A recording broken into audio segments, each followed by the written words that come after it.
sigo viendo a estudiantes de español de nivel intermedio e incluso avanzado que dicen la mujer ¿quién?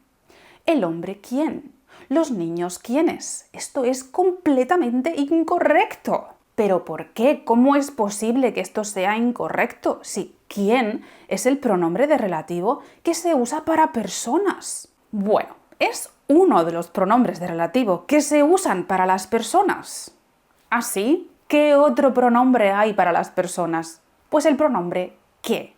Pero espera. Primero voy a enseñarte cuándo sí puedes usar quién con personas, porque no significa que nunca lo puedas usar con personas. Vamos a ir, aunque es un vídeo rápido, vamos a ir poco a poco para que lo entiendas. Lo primero importante es que en español y en muchos idiomas tenemos dos tipos de oraciones de relativo. Las oraciones de relativo son esas que nos dan información de algo o alguien. Por un lado tenemos las oraciones especificativas. Por favor, olvida el nombre, eso no es importante. Lo importante es que este tipo 1 de oraciones de relativo nos da información que es esencial. Para que las distingas bien, estas oraciones no llevan coma. Si tú vas a usar una preposición es como a, de, para, con, ese tipo de palabras son preposiciones. Si vas a usar una preposición, entonces sí podrás usar quién y decir cosas como la chica de quien te hablé, la mujer para quien trabajo, las personas a quienes ves. Todo eso es correcto. Pero si no vas a usar ninguna preposición, entonces tendrás que usar que. El chico que vive arriba, la mujer que trabaja conmigo, las personas que están sentadas ahí. E incluso debo decir que cuando usas preposiciones también será muy habitual usar que. Y decir, por ejemplo, el chico del que te hablé, la mujer para la que trabajo o las personas a las que ves ahí. Luego tenemos las oraciones de relativo explicativas. Este tipo de oraciones nos dan información extra, es decir, información que en realidad no necesitaríamos para saber de qué o quién estamos hablando.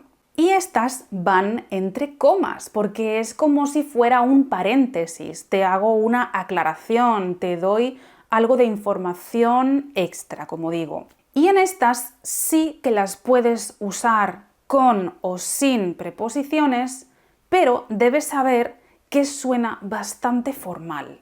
Entonces, pongamos por caso esta oración. Carmen, quien es mi tía, vive en el piso de abajo. Esta oración es técnicamente correcta, pero probablemente la gran mayoría de españoles vamos a preferir decir Carmen, que es mi tía, vive en el piso de abajo. Y como ya he dicho antes, también lo podremos usar con preposiciones y aquí suena un poquito mejor. Pedro, con quien compartía cuarto en la universidad, se casa el año que viene. En realidad la información es Pedro se casa el año que viene, pero para que tú sepas quién es Pedro, te hago una aclaración, te doy una información extra y te digo con quién compartía cuarto en la universidad. Es decir, es la persona con quien compartía cuarto en la universidad. Otro ejemplo, Luis, de quien hablamos el otro día, va a mudarse a Lisboa. En realidad la información es Luis va a mudarse a Lisboa, pero te hago una pequeña aclaración, una información extra, para que tú sepas quién es Luis. Podría explicarte un montón de cosas más sobre las oraciones de relativo, pero no tengo tiempo, porque la sección se llama Español directo al grano. Así que, lamentándolo mucho, si quieres saber más sobre las oraciones de relativo o sobre gramática de nivel intermedio y avanzado en general, te espero en el enlace de la descripción y en el QR de la pantalla para que vayas a mi plataforma de aprendizaje para niveles intermedios y avanzados que se llama El Aula Online. Allí te espero para aprender mucho más y, por supuesto, para subir de nivel. Te mando un beso y nos vemos muy pronto, el próximo domingo, más concretamente, en el próximo vídeo. ¡Hasta pronto! ¡Chao!